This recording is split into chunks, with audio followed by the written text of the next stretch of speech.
I receive my acceptance. The man of God says, those who rejected you shall accept you, and you think, I receive, Papa. But you wake up the same way you were.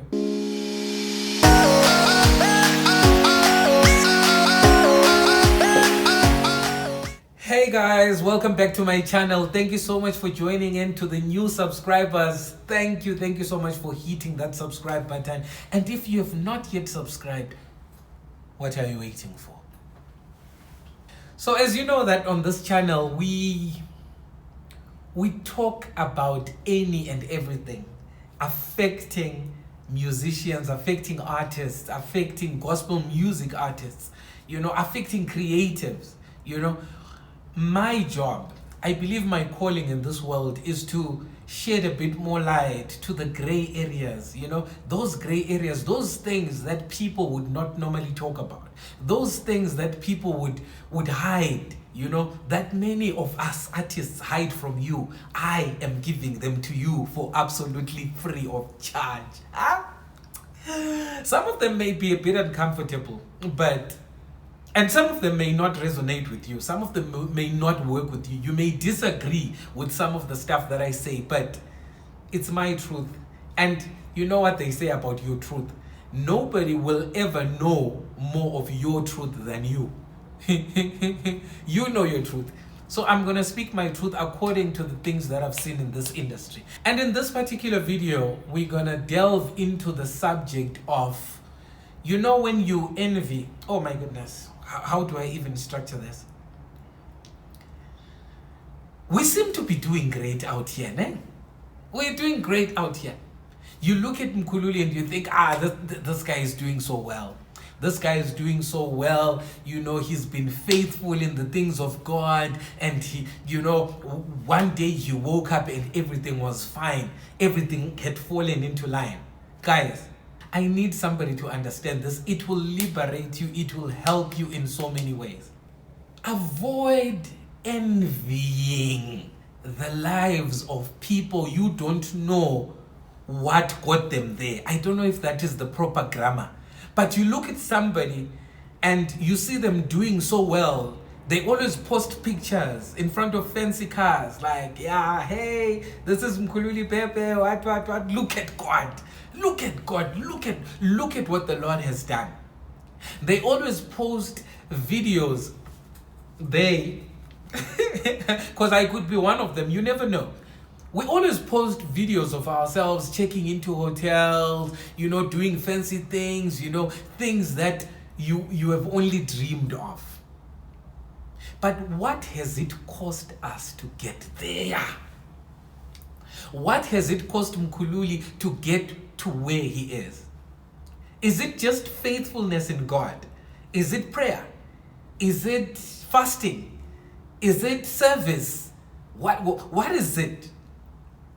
Because a lot of preachers, I've got a problem. And I stand to be corrected because, as I always say, I'm not a preacher. Well, I love God, but I'm not a preacher. I'm not a preacher. I'm not a prophet. I'm not a pastor. I leave that to people who can actually do it. I am just somebody who's trying to figure this life thing out, as confusing as it is.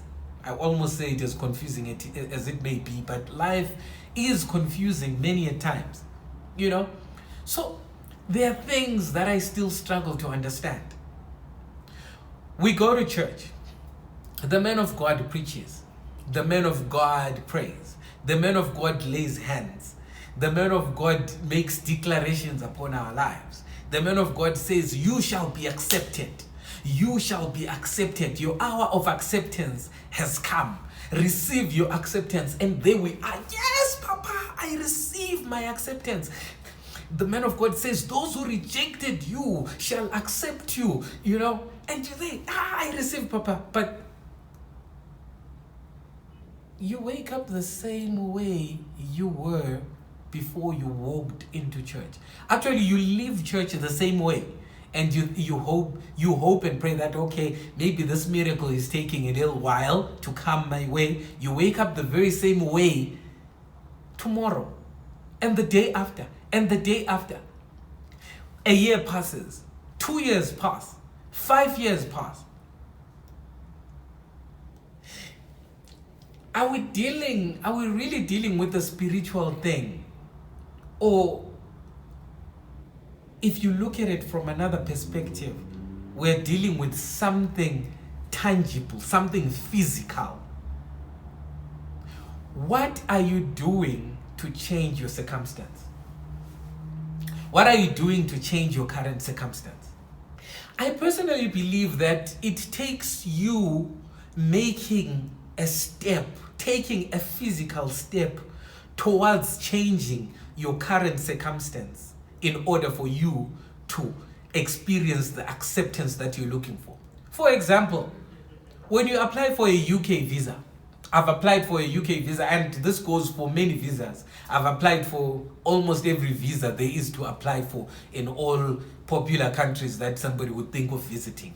They simply refused me a visa because I did not meet a certain criteria at a certain point in time. So when you apply for a visa, they will refuse you a visa on the basis that you don't meet certain criteria. You get where I'm going with this?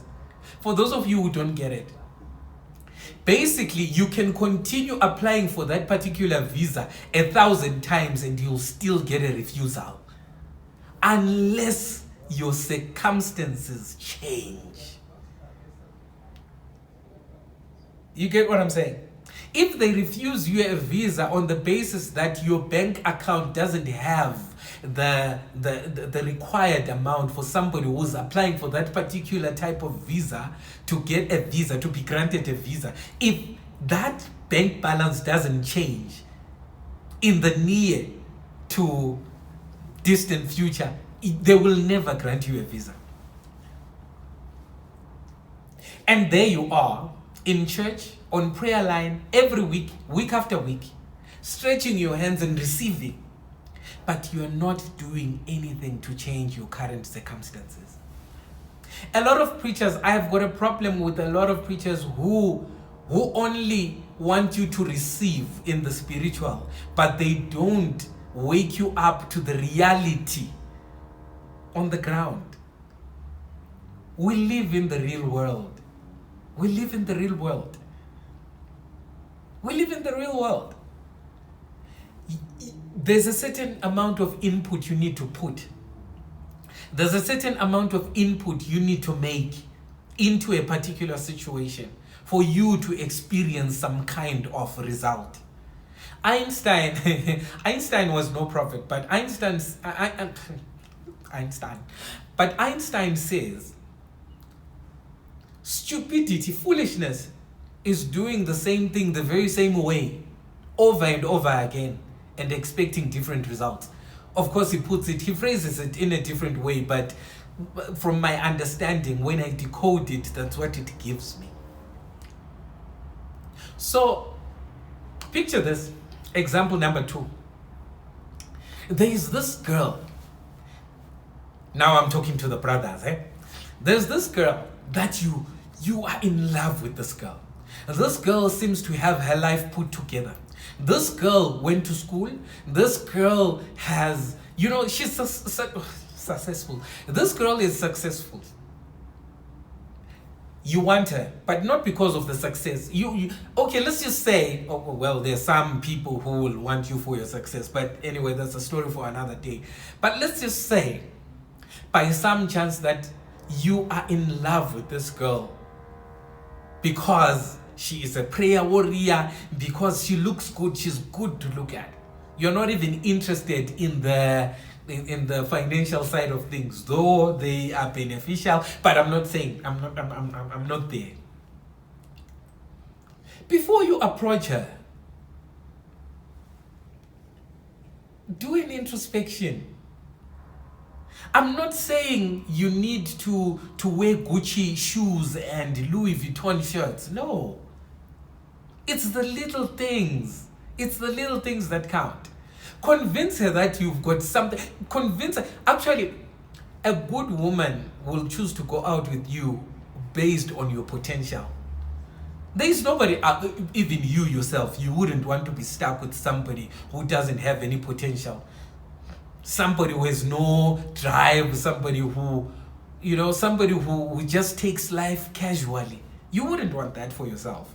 So how would you expect somebody's daughter to accept you when you have not taken a stand to make your life better, or when you do not undertake to make your life better in some way, when you are content with being in the same place for till death do you part? It begins with the little things. Bath. Let us bath. Just a simple bath. And I'm not saying bath with Nivea foam bath or whatever. No. Just bath and look presentable. Wash your clothes and look presentable. Talk intelligently, research, go to school, read books, so that when you approach her, you've got lyrical content. I'm not some kind of guru, by the way. As I said, I'm still trying to figure this life thing out. And if I can figure it out with you guys, it's even better. I want this to be a safe space for everybody. So please, no hate on the comment section. If we are going to raise a debate, let's raise it in a respectful and, and courteous manner, This is a platform of love. So now back to the subject, back to the topic.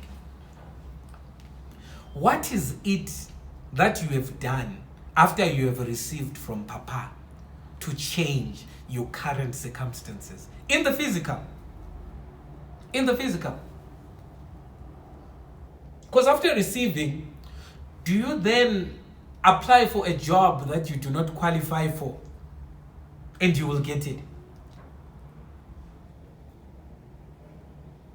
If that is your strategy, prepare for more rejection and more disappointment. So take a stand today, guys. I didn't intend to make this a very long video. Take a stand to change your current circumstances today. That's the only way you will experience a different result. I can assure you.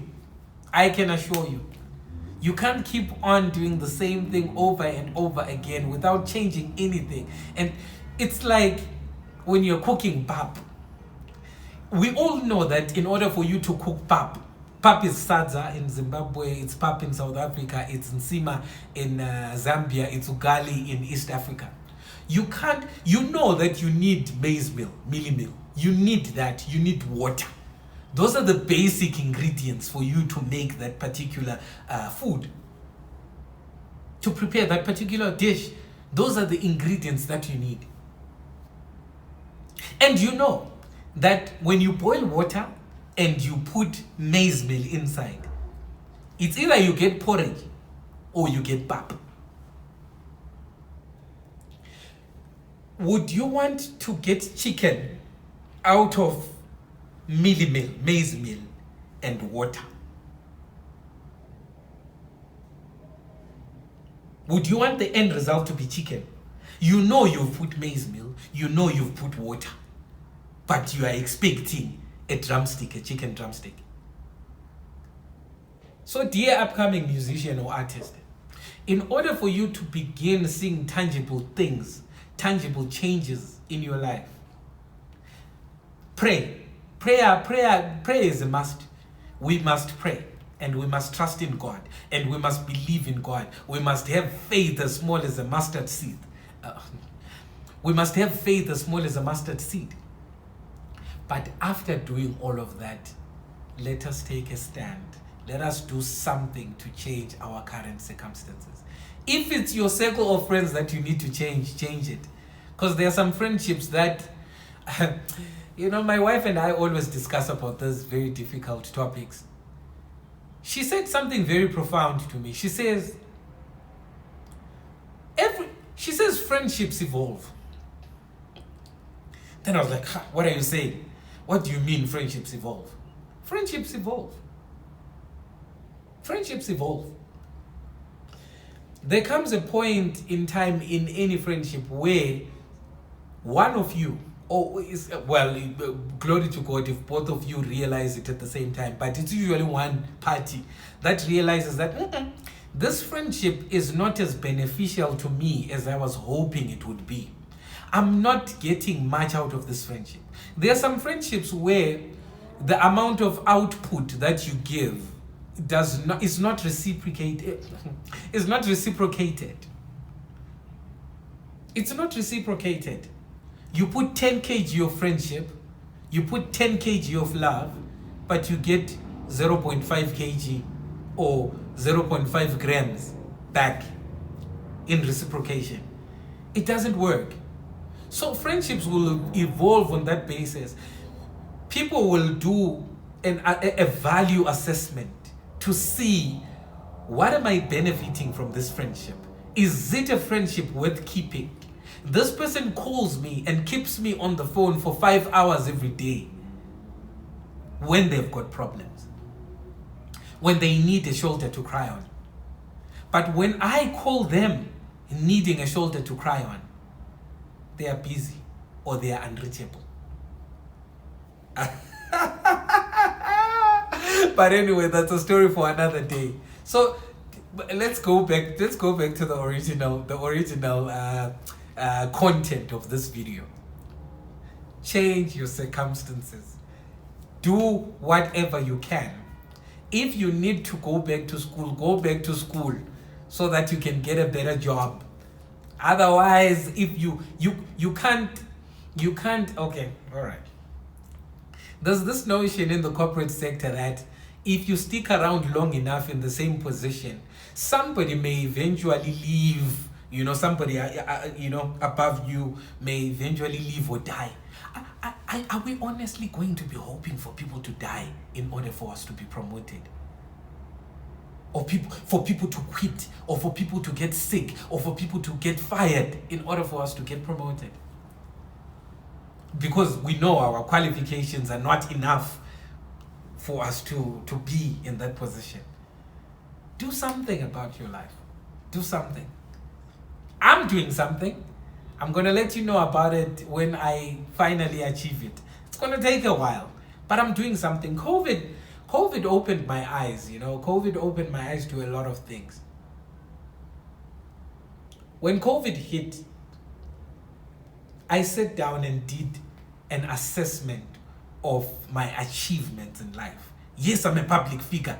Yes, I am known all across the world. Yes, I've sang in China. Yes, I'm singing in South America. Yes, I'm singing all across Africa. Yes, I've been to America. Yes, I've been to the UK. But what is it that I have in my hand that will make me survive the pandemic? What is it that I have in my hand that will sustain me through this very trying period? And I made a decision. Let me make steps towards bettering my life, advancing my life, something tangible. To find out more, stick around. I'm gonna be sharing many of these videos in the weeks to come, and let's sharpen each other. Let's help each other out. Till we meet again, God bless you.